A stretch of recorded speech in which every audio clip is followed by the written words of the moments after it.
Hey guys, it's Dan with Philosophical Fishing. I hope you're doing well today. I wanted to come on and talk about the issues of anxiety and confidence after benzo withdrawal. Or even if you're going through your tapering process, you might find that a lot of your anxiety is coming back and it can be really, really hard to deal with. And after you come off of benzos, if you did like I did, and I came off cold turkey, my anxiety just came roaring back. I mean, it came on like a freaking tidal wave and just washed over me, because I went from being so medicated and so polydrugged and drinking alcohol on top of that I was in such a fog. And actually, I was still experiencing anxiety on top of all of that. But once all those drugs came out of my system and my head cleared, that anxiety came on so strong and so suddenly, it was completely overwhelming. So maybe you're detoxing at home, or maybe you're going through the transition of coming off of benzos with the oversight of your physician or a doctor or somebody that's helping you taper. I know some people do a tapering process with a compound pharmacist. But no matter where you're at in this process, or if you're tapering, or if you're off of benzos, I'm fairly confident in saying that all of us at one point or another are going to go through or are going through very, very intense anxiety. It's just part of the process because, I mean, let's face it, it's an anti-anxiety drug. So most of us were put on this drug because we were experiencing a high level of anxiety. But I've even talked to, read about, and heard people who have said that they didn't really have a great deal of anxiety before going on these meds. And then after coming off, all of a sudden they're having panic attacks and all this crazy anxiety. And so for all of us, I think, I'm fairly confident in saying that we're all going to experience some level of anxiety. For me, when I came off again, mine just was through the roof. I mean, I remember somebody came and tapped me on the back and I jumped like 2 feet in the air. I was like, oh my God, what the hell? Don't come up behind me, don't touch me. I didn't want anybody around me. I was ultra sensitive. It was like every sensory perception for me was enhanced times 50. So in the early days of coming off of benzos, and I mean right after I came off of benzos and I was in this treatment center, all I could do at that point was just hang on tight, just hang on for dear life and wait for these huge waves of anxiety to pass.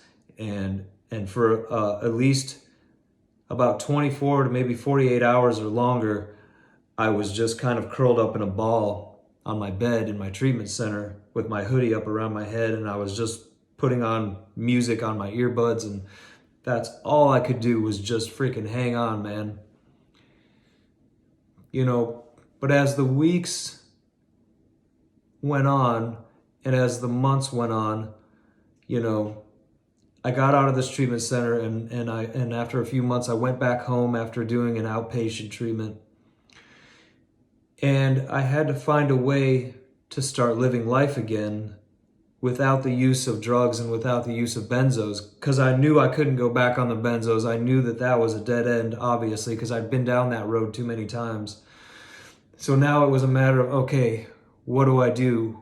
Where do I go from here? How do I manage my life with this anxiety that's just almost crippling? I mean, I remember just going into a grocery store to go pay for groceries, and the dread and the fear of approaching the cashier for me was almost too much. It almost made me want to leave the grocery store because I didn't know if this person was going to talk to me, or even if they didn't, just kind of being around other people made me so incredibly anxious.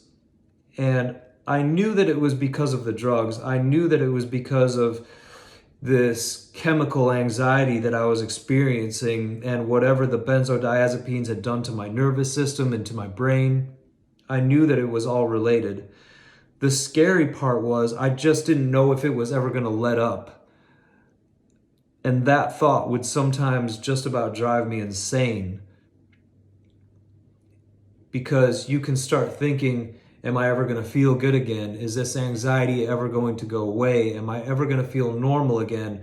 Or what's normal going to look like? Am I always going to deal with this anxiety on some level? Is it always going to be a part of my life now?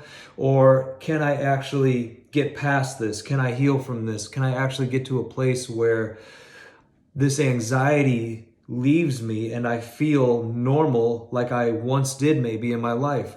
Or maybe for some of us, like me, we've just always been more anxious people. We've just always been a little bit more high strung. I've just kind of always been that way. I've always kind of been a little bit more nervous, a little bit more anxious than I think the people around me. So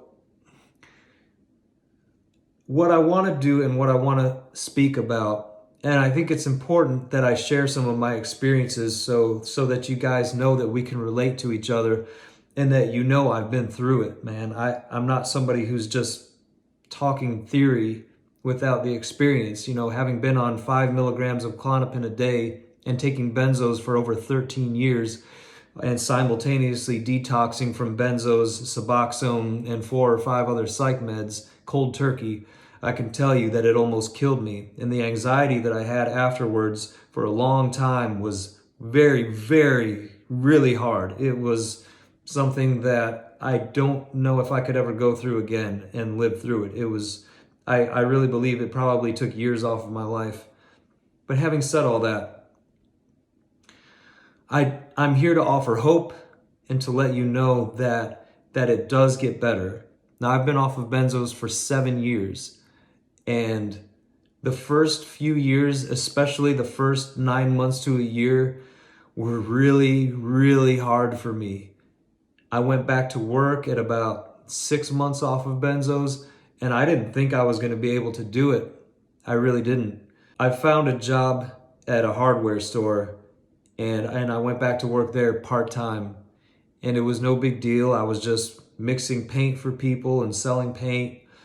But just to go into that place in the morning, I think it opened at about 5:30 in the morning, and I would get there early, about 5:30, and we would start setting up, and we would push all these big lawnmowers and tractors out to the front for display. And my nervous system was just so rattled in the morning, and my nervous system made my body hurt so bad. My lower back would just be in such bad pain. My muscles were all tight, and I'm not a weak guy. I mean, I've always kind of worked out and I've always tried to take good care of my body.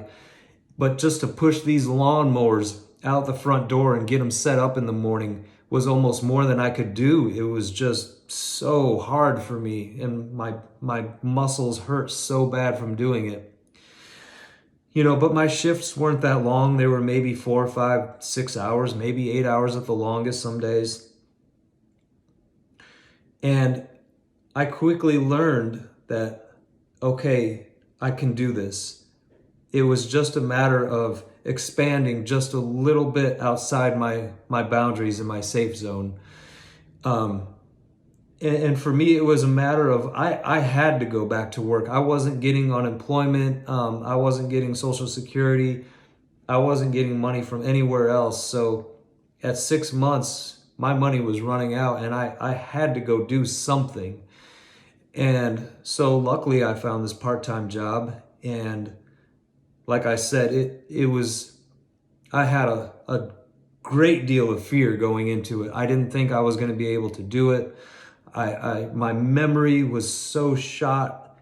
You know, when somebody would try to explain something to me at work or give me instructions or give me directions, I had to really, really try to concentrate on what they were saying and then write it down. I had to ask for clarification a lot. I had to ask people to repeat things a lot because my memory just wouldn't allow me to hold that much information at one time. I just couldn't. My brain was too damaged. But like I said, luckily this job didn't entail a whole lot of memory and a whole lot of skill or technical expertise. So I realized pretty quickly that I was able to do it and that I could just go to work and get through the day. And then I actually started to do all right after a few months. And I started to realize, okay, if I can do this, maybe when I'm ready, I can expand and go outside my comfort zone just a little bit more. So after doing that job for about 9 months, then I found a full-time job doing something Monday through Friday. And I realized, okay, I can do this. And then at that job, I grew and I became a supervisor. And then I grew past that and they offered me more chances to advance. And for the first time in my life, I was actually seeing that I could handle these things without the use of benzodiazepines. Because prior to that, for me, if I had any anxiety about something, I was always taking a benzo. So if I was going for a job interview, benzo. If I was going to do something like a presentation at work, benzo. If I was going to do anything that I knew was going to cause me stress or anxiety, I was always taking a benzo. So to actually go do these things now with a clean mind and a clean soul, it was remarkable for me. And it really showed me that I have more strength inside than I thought I did. And that's what I'm here to offer you, is that you do too. You can do life. You can get through life. You can do so much more than you've probably ever done while not using a benzodiazepine. If you're willing to go through this process to get off of the benzos and then use this experience of suffering and pain to make you go deeper into your life and look at yourself and use it as a growth opportunity. That's what I think the key is to this whole experience of going through benzo withdrawal.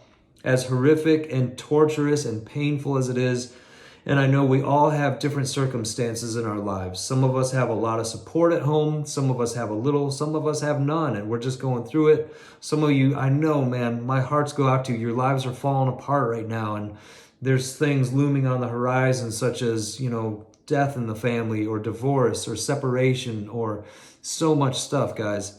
And I want to honor and acknowledge all of that. But I'm also here to offer you that going through this experience can also make you go deeper into your life, make you more resilient, and show you things about yourself that you didn't even realize that you had, potential that you have that was latent in your life and you didn't even realize was there, skills that you have, talents that you possess, hobbies that you've never tried before. There's just so much more to experience in life than I ever even knew when I was on benzos. Because when I was taking benzos, my world just got small. It contracted down to a very, very sad, lonely, small world. I remember when I got my phone back when I was in treatment, after not looking at it for a few weeks, and I scrolled through my missed calls or my call log, and for the prior couple months, I had maybe just a handful, 2 or 3 calls that went back and forth. I mean, I had cut off so many people in my life, and my world just got so small. I wasn't going anywhere except for maybe just around a few blocks in my neighborhood. I wasn't traveling. I wasn't seeing family. I wasn't seeing friends. I wasn't engaging in activities I used to love, hobbies I used to take part in. Benzos took away so much from me for so long. And I just want to offer you guys the hope that you too can come out of this and you can heal from this. And it just takes time. And I've said this so much before, and it bears repeating. You have to be gentle with yourself.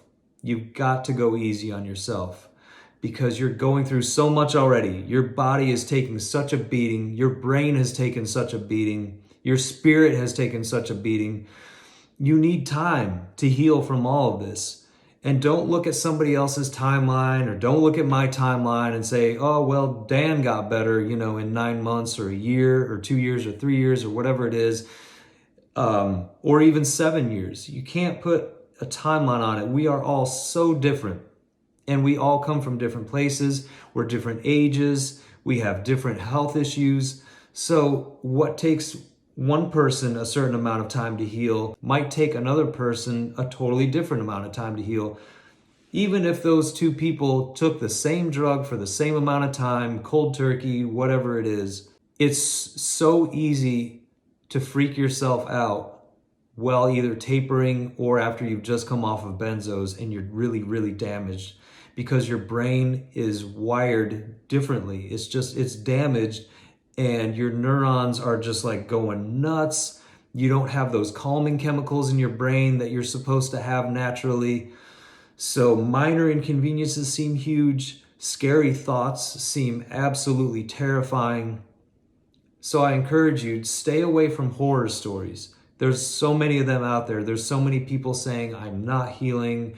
I'm still so debilitated. I can't get it together. I feel like I'm going to kill myself. And my heart goes out to those people too. I'm not trying to belittle their experience or what they're going through. That's very legitimate suffering, and I realize that. I'm not trying to say that if you are still suffering years out that you're doing something wrong or you did something wrong or that somehow it's your fault. That's not what I mean. All I'm here to say and to offer you is that I've seen healing in my own life, and I want to share the things that I've done to facilitate that healing so that these things can help you too. I've picked up a lot of tools along the way, and I could probably make videos every single day for the rest of my life talking about the things that I've done, the things that I continue to do that help me and that I think can help you too. Maybe one day, if time allows, I'll be able to make these videos every day, but I try to make them as much as I can. And I always try to ask myself what's going to be helpful and what's going to be useful to the people that are going to watch these videos. So I know if you're going through it right now and your anxiety is sky high and you've just got so much fear facing life without benzos in your system, I get it. I know how that feels. I've been there. And I guess what I'm trying to get at in my main message is to encourage you to just keep going. Just keep going. And if some days the best that you can do is just hold on because your symptoms are just raging and there's nothing else you can do but cry and freaking hug a pillow, then just do that and give yourself a break and hang on till the next day. And that's good enough. That's good enough to do. That's the best that you can do that day, and that is good enough. But in my experience, the anxiety will subside, it will heal, it will get better. And I'll make more videos in the future talking about some more specific things that I did and that I continue to do to facilitate that healing. But for now, I just want to offer you a lot of encouragement and let you know that you can get past it, you can get better, and you can live a better life than you even did before you started benzos. I love you guys. Thanks for watching this video, and I wish you all healing.